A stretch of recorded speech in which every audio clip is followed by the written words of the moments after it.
Chapter 10: The Return and the Catalyst. The week that followed Yuji's spiritual surgery was the quietest since the Culling Game began. Megumi's soul, once a chaotic maelstrom of sorrow and despair, was now a calm, steady light. The fractures were still there, like hairline cracks in a pane of glass, but they were no longer spreading. The soul was not whole, but it was stable. Yuji, physically and emotionally drained, slept for 3 days straight, a profound, dreamless sleep that was a testament to the immense burden he had just lifted. He had given a part of himself, a piece of his own soul's resilience, to mend his friend. On the 4th day, he awoke to a hushed urgency. The medical bay was a flurry of controlled chaos. He saw Shoko and Ieri, their faces a mix of professional focus and personal excitement, huddled over a new, custom-made, cursed object. It was a smooth obsidian stone, pulsing with a faint, steady beat of cursed energy. It was a vessel, not for a curse, but for a soul.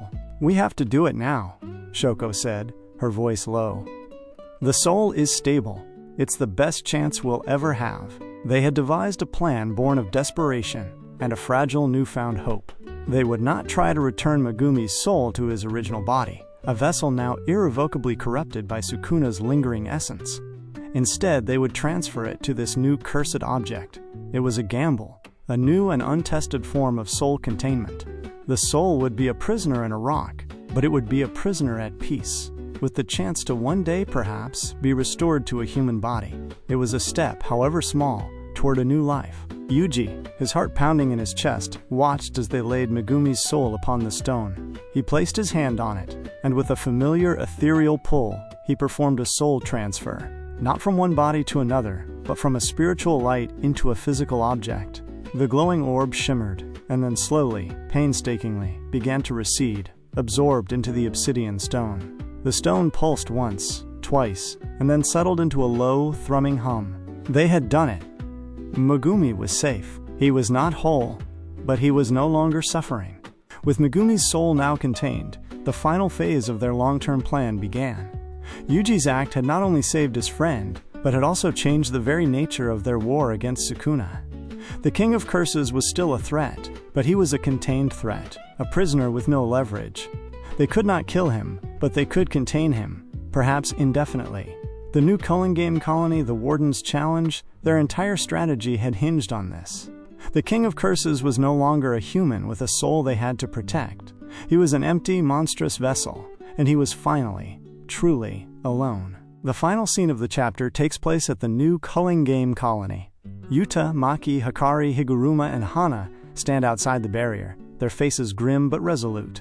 They had all been a part of this, a cog in the grand collective machine that had finally broken the unbreakable god.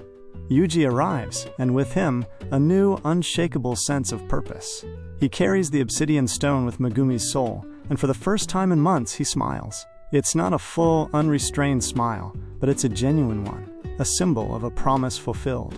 He places the stone on a small pedestal in the center of their gathering, a silent reminder of their victory, and of the reason they continue to fight. "He's safe," Yuji says, his voice clear and strong. "Now, we finish this." The chapter concludes with the unspoken understanding that the war was not over, but that the balance of power had irrevocably shifted.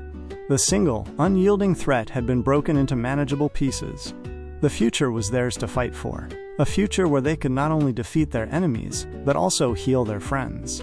It was the return of a hero, not as a lone champion, but as a catalyst for a new, collective age of Jujutsu sorcery.